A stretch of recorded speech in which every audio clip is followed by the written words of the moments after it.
A morning devotion from Oil and Wine.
faith teachers have risen in the spirit today. इन दिनों में अपने समझ के कारण इस परमेश्वर का जीवित और ठोस वचन को तोड़ते हुए मरोड़ते हुए लोगों के सामने इस प्रकार उन लोग प्रचार करते शिक्षा देते आ रहे हैं विश्वास के विषय में। One of the subjects today that is being taught so much and written so much is called faith teaching. परमेश्वर के प्रिय लोग, इन दिनों में अत्यधिक रूप में शिक्षा देने वाले धर्मशास्त्र का एक विषय जो है विश्वास। And there are so many preachers today. और इनमें बहुत प्रचारक लोग हैं। But in the midst of all these things, और इन समस्त संभव के भीतर, the word of God to our people, to a remnant, is contend for the faith which was once delivered unto the saints of God. इसके भीतर इस अवसर पर परमेश्वर की सच्चे शेष लोगों को प्रभु की वचन से यही सलाह मनसा आती है कि जो विश्वास के लिए पूरा यत्न करो, जो पवित्र लोग एक बार सौंपा गया। May the Holy Spirit of God open our spiritual eyes. और परमेश्वर की पवित्र आत्मा हमारे आत्मिक आंखों को खोल दे। To know that the faith here is the living reality of all that Christ is and all that Christ hath accomplished. और हम इस बात को समझने के लिए पवित्र आत्मा हम प्रत्येक व्यक्ति को सहायता करें। Yes. जो ये उस विश्वास यही है कि मसीह यीशु जो कुछ उसकी परिपूर्णता की और जीवित वास्तविकता है, जो कुछ मसीह यीशु ने पूरा किया उसकी जीवित वास्तविकता है।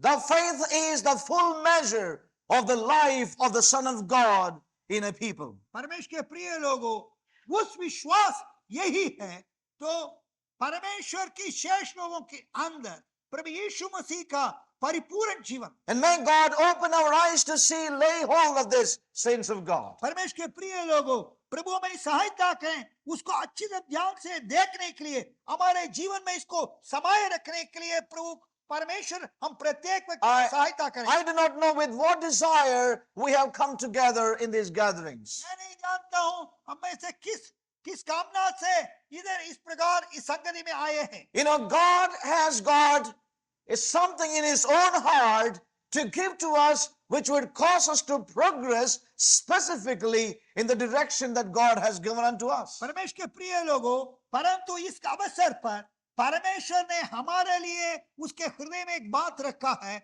और उस बातों को मैं और आप परमेश्वर की सहायता से आत्मा में होकर देखकर और उस उद्देश्य की ओर हम प्रगति करते जाना है, प्रगतिशील होना है। God has got a specific word therefore. और इस कारण परमेश्वर मेरे और आपके जीवन में एक विशेष और कार्य रखा है। And that counsel of God may not be the way that we would desire for it. और वो परमेश्वर का वो मनसा जो है जिस प्रकार हम चाहते हैं उस प्रकार नहीं होगा। God knows what is necessary, what is the necessary counsel for us in this hour and time. इस घड़ी में इस समय पर मेरे लिए और आपके लिए किस प्रकार की सलाह या मनसा आवश्यकता है क्या मेरे और आपका परमेश्वर हमारे लिए अच्छी तरह जानता है। In this hour of great apostasy, और इस विश्वासघात की इस घड़ी की समय पर, in this hour when so many things are happening in the name of the Lord, और इन दिनों में प्रभु के नाम से कई मनुष्यों के कार्य होने का इस घड़ी पर, in this hour so much is being taught about faith from God's word. और परमेश्वर के वचन से मरोड़कर तोड़कर जो मनुष्यों ने अपने बुद्धि की समझ से जो विश्वास के विषय पर शिक्षा देने का इस घड़ी पर, may God help us that our eyes would be open to know that the faith unto which we have been called is the living reality of all that Christ is and all that Christ has accomplished. हम इस बात को सही रूप से समझने के लिए परमेश्वर में सहायता I करें। think this fan can be put on. प्रियों, इन बातों को दूसरों तक पहुंचाना Now, सरल नहीं। these things are so fresh in my own spirit. और ये मेरी आत्मा में लिए बहुत नया है और उत्साहित करने वाला है। And I am in a place of treading slowly and carefully to understand and perceive what God is saying. मैं बड़े धीरे से प्रभु की आत्मा के ऊपर निर्भर होकर मैं स्वयं इसको जानने के लिए मैं प्रभु पर ठहरा हुआ। But I find a great witness that This is the word God wants to convey to us. और मैं निश्चय मेरे हृदय के अंदर एक गवाही पाया हूं, इस अवसर पर परमेश्वर के लोगों के लिए इसी सलाह परमेश्वर की ओर से देना है कि May we once again turn to the book of Luke and chapter 17, और फिर एक बार लूका रचित सुसमाचार 17-18. The book of Luke, लूका रचित सुसमाचार उसका 17वां अध्याय की तरफ हम पलट कर देखें। yes. लूका रचित सुसमाचार 17। Now we will turn to chapter 18 first of all and read that verse again. और पहले पहले हम लूका 18 अध्याय को देखकर उस वचन को हम देखें। Let's be really in prayer and let's be given to the Lord and let the Holy Spirit help us even this night. परमेश्वर के प्रिय लोगों, हम पूर्ण रूप से परमेश्वर को अपना जीवन सुपुर्द करें, पवित्र आत्मा के ऊपर निर्भर रहें, पवित्र आत्मा इन बातों को हमारे आत्मिक समझ से समझने के लिए सहायता करें। Saints of God, if something from the heavenlies, when it's dropped into the realm of our life, things are going to be different in our lives. परमेश्वर के प्रिय And that's लोगों, what we need. परमेश्वर के प्रिय लोगों, मेरे और आपका इस अवसर पर वही आवश्यकता है Yes. कि कुछ बातें स्वर्ग की ओर से हमारे जीवन की गहराई में प्रभु आत्मा के द्वारा Yes. डाला जाना है। It's not that- उससे कुछ बातें हमारे जीवन में बहुत परिवर्तन होगा। Yes, it's not that we want to receive some messages in these days. और इसका अर्थ यह नहीं है कुछ संदेश हम प्राप्त करना, ये बात नहीं। What is necessary is that we receive something from the heavenlies into our being. परमेश्वर के प्रिय लोगों, जो स्वर्गिक जो कुछ बातें जो है हमारे जीवन में हम पाना है, Which would cause, which would do something deep within us. और वो जो स्वर्गिक बात जो हमारे जीवन के गहराई में आता है, हमारे जीवन की गहराई में कार्यशील होना है, कुछ कार्य करना है। Let that be our prayer tonight. यही हमारे प्रार्थना हो इस रात काल के We अवसर। will turn to the book of Luke 18 and verse 8. और लूका रचित सुसमाचार 18 और उसकी 8वां पद Verse 8, I will read towards the second portion of this verse. और उसका Nevertheless, when the Son of Man cometh, shall he find the faith on the earth? तो भी मनुष्य का पुत्र जब आएगा तो क्या वह पृथ्वी पर उस विश्वास पाएगा? Will he find the persistence in the faith? क्या वे उस विश्वास में बने रहते हुए पाएगा? Yes. This is the question the Lord asked his disciples. ये सवाल प्रभु ने अपने चेलों से पूछा था। So as we heard this morning, जैसा हमने प्रातःकाल सुना, will he find persistence in the faith when he comes back to this earth? जब इस पृथ्वी पर यीशु मसीह आने के समय पर इस पृथ्वी पर क्या उस बनाए रहने वाला और ये इस विश्वास को पाएगा? The faith which is the living reality of all that Christ is in the people.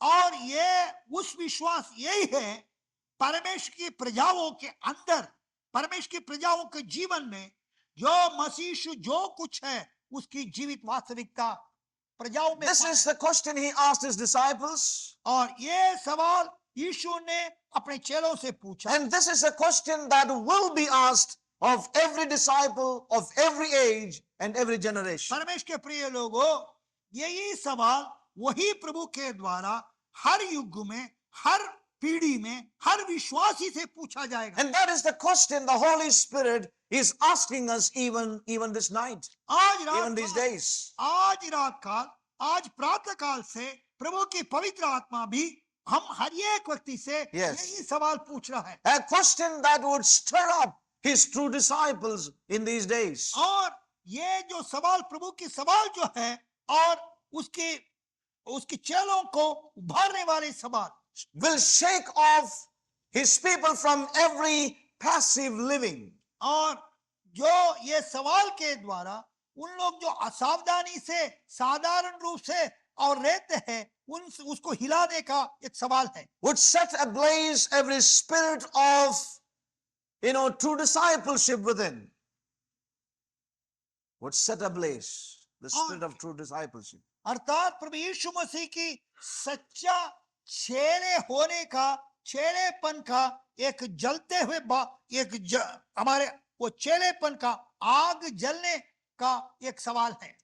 When the Son of Man comes back, will he find persistence in the faith, in the faith in the earth? और जब मनुष्य के पुत्र इस पृथ्वी पर आएगा, क्या अपने लोगों के अंदर वो इस बनाए रखने वाला इस विश्वास को पाएगा? You know, when the Lord asked this question here, जब प्रभु ने इस सवाल जब पूछा था, you know, he really brings into the hearts of his disciples the reality of a spiritual warfare that is already taking place. परमेश्वर के प्रिय लोगों, इस सवाल जब यीशु मसीह ने उनके चेलों से पूछा था, वो चेलों को इस बात को समझ पर ले आया कि जो उस अवसर से जो एक आत्मिक युद्ध हो रहा था, उसके विषय पर उसके सामने रखा। You know, we see every time this word, the faith, is used, it denotes a raging spiritual warfare. परमेश्वर के प्रिय लोगों,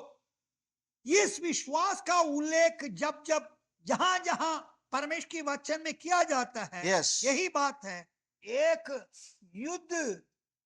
युद्ध के विषय पर हमें चेतावनी दे रहा है, Which involves the Lord God bringing about his full purpose in Christ in some measure on one side, और एक तरफ तो यह है, इस सवाल के द्वारा या इस विश्वास के द्वारा परमेश्वर ने अपना पुत्र यीशु मसीह का जो पूरा डील डोल की उस परिपक्व जीवन का एक अंश अपने लोगों को जीवन में ले आ रहा है। and on the other side, the satanic attempt to hinder and to stop that work of God. और दूसरी तरफ शैतान ने परमेश्वर के चुने हुए लोगों को जीवन में और जो परमेश्वर के कार्य को अवरोध करने के लिए या रोकने के लिए उसका प्रयत्न। You know, when we go through these chapters, 17 and 18, और लूका रचित सुसमाचार 17वां अध्याय 18 अध्याय में पूरा हम ध्यान से देखें। many times we take the scriptures and relate it to the second coming of the Lord Jesus. और कई बार इन वचनों को देखकर मसीह यीशु की द्वितीय आगमन के संबंध में हम समझ लेते हैं। When you get time tonight or tomorrow, read these two chapters. और आज रात या कल सुबह के अंदर इन लूका रचित सुसमाचार 17 और 18 को ध्यान पूर्वक पढ़ें। But there is much more than, concerning his second coming in these chapters. परमेश्वर के प्रिय लोगों, इन अध्यायों में प्रभु यीशु मसीह का द्वितीय आगमन से अधिक कुछ सच्चाइयों को परमेश्वर ने अपने लोगों के सामने रखा है। If you read through, there are two things that we can see in those two chapters. और जब ये दोनों अध्याय में आप ध्यान से पढ़ने के अवसर पर दो बातें आप पाएगा। Two main thoughts are found in these two chapters. दो मुख्य विचार आप इन दोनों अध्याय में आप पाओगे। One is his cross, एक तो है उसका यीशु मसीह का and secondly, that which his disciples must face after the cross. और दूसरा एक महान मुख्य विषय यही है, और यीशु मसीह का क्रूस की मरणोपरांत उनके चेलों ने जो सामना करने वाले वो संग्राम। The Lord Jesus knew very well in his heart क्योंकि प्रभु यीशु मसीह अपना हृदय में सही अच्छी रूप से जानता that his disciples और उसकी चेले in every age and generation और हर युग में हर पीढ़ी में will be called to earnestly contend for the faith. He knew that. और पूरा उस विश्वास के लिए यत्न करना है। He knew that his disciples in every age and generation will be called to contend for the faith. और यीशु मसीह अच्छी रूप से जानता है हर युग में हर पीढ़ी में, और उनके जो यीशु मसीह के चेले लोग हैं उस विश्वास को पूरा यत्न करने के लिए बुलाए गए हैं। When we read through from chapter 17 verse 20 onwards, जब लूका रचित सुसमाचार 17वां अध्याय 20वां पद से जब आप पढ़ोगे and verse 34 in chapter 18, और 18 अध्याय का 34वां पद तक it gives us, for example, there are two portions that we can see very clearly here. और इधर दो विभाग को हम देख सकते हैं या दो खंड के रूप में हम देख सकते हैं The scriptures which precede verse 8, जो वचन जो लूका लिखित सुसमाचार 18:8 के पूर्व है yes, and the verses thereafter. और लूका लिखित सुसमाचार 18 अध्याय उसके 8वां पद के पश्चात They give two different thoughts and the mind and the instruction of the Lord. और वह लूका लिखित सुसमाचार 18 अध्याय 8वां पद का पहले और 18 अध्याय उसके 8वां पद के पश्चात दो भिन्न विचारों को प्रभु यीशु मसीह ने और बयान कर रहा है, बखान कर रहा है, वर्णन कर रहा है. One thing the Lord knew concerning his true disciples. The day of sect and creed for us forevermore is past. Our brotherhood are all the saints upon the world so vast. We reach our hands in fellowship to every blood-washed one.